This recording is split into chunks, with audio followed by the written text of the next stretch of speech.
Okay, so the last video here in our Chapter 1 workbook exercise um, uh, playlist is going to be our completion of workbook exercise AP 15B. And in this problem, it provides us with a number of different transactions, and we need to classify those as increases or decreases to the accounting equation. So assets equal liabilities plus net worth. And it asks us to provide an explanation if net worth is affected. So that would be something along the lines of net worth went up because we had revenue earned, or it went down because we had an expense incurred, etc. So this is kind of a foundational problem here. We did a lot of that work in the previous, or at least a lot of this type of logic in doing all the accounting previously. So I think we can get through this one relatively quickly, but I really like this problem, and I want us all, this is really like the foundation of the logic of understanding the accounting and the bookkeeping here that we're doing, and how it affects the accounting equation, and the idea of staying in balance, and so on and so forth. Okay, so the first one says we purchased a new television for $700 on credit. So the television here is going to be an asset. So again, we could, if you want to think of it like exchanging one asset for another. But this, well, that would be if we paid cash, sorry. So in this instance, we did purchase a new television. So our television asset, went up. It's all, we just have the overarching categories of assets, liabilities, and net worth.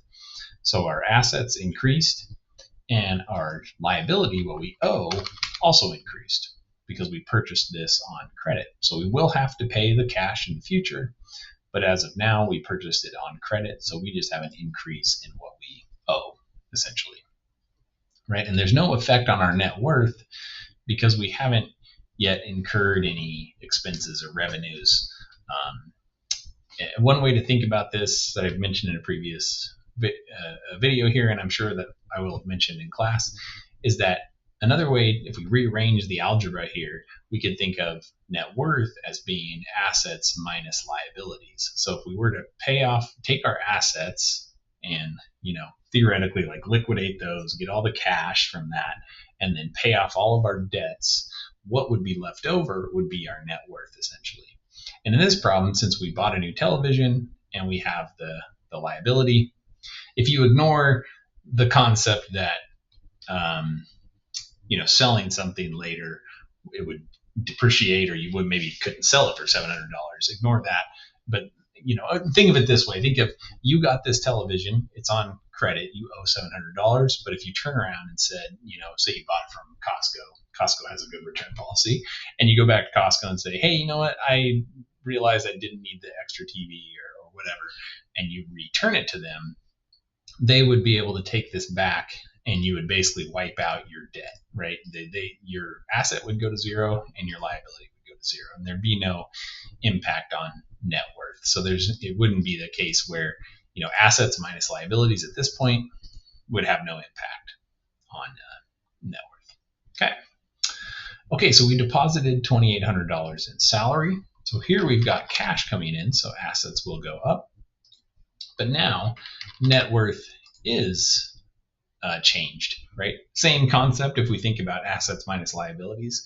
We have not incurred any liabilities in this transaction. We've only just earned money. And so if we were to take our assets minus nothing, we'd have whatever was left over. So it's totally an increase to net worth.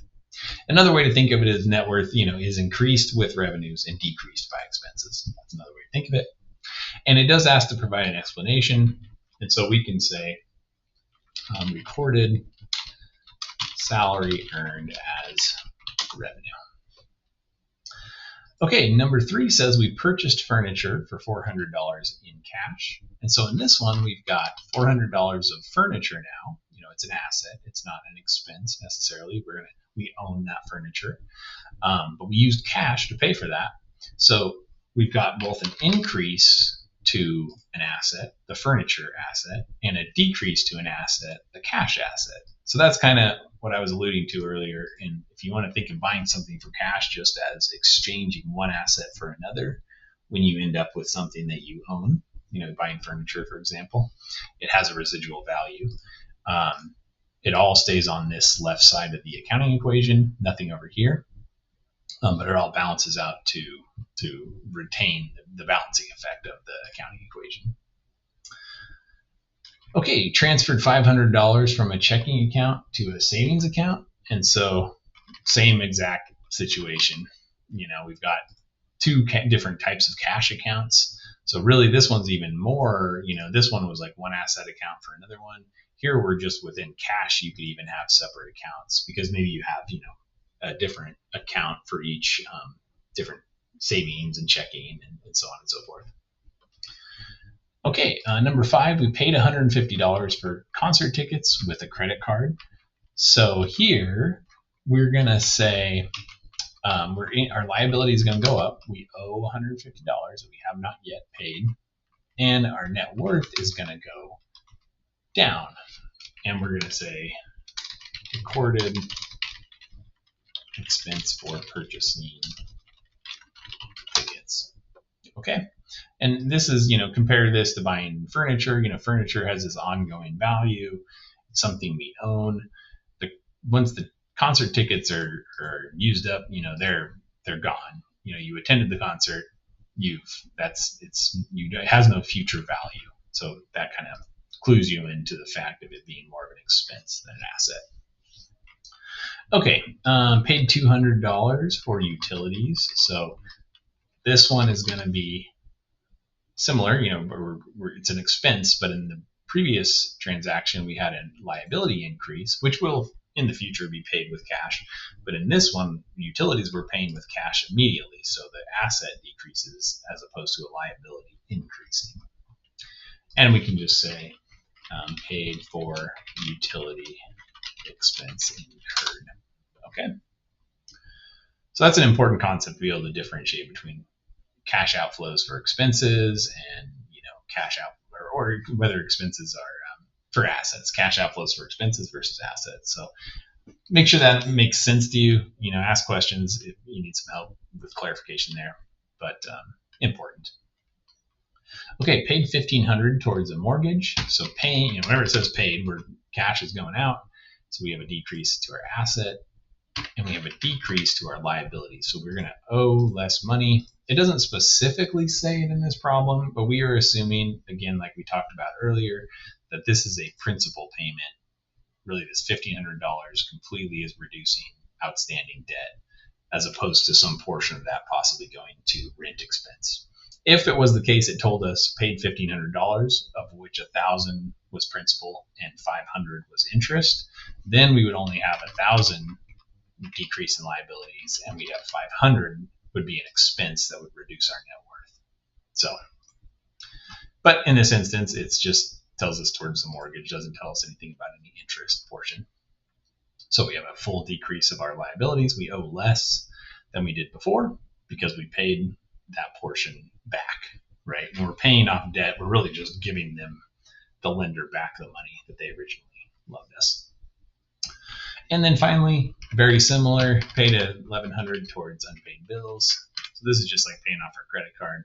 So same concept, is just what type of liability. Mortgage is a type of liability. Unpaid bills, like credit card bills or other amounts due, are liabilities. Anything amount that you owe is a liability. And so from a high level perspective, if we're just talking about the categories of assets and liabilities, etc., they're just the same decrease overall, how that works. When you break down, if we were to expand this and see that liabilities has two separate liability accounts, one for the mortgage, one for the unpaid bills, then we would hit those individual accounts with the decreases, but those still roll up into the overall category of liabilities. So, all right, that brings us to the end of this example and this workbook exercise, I should say.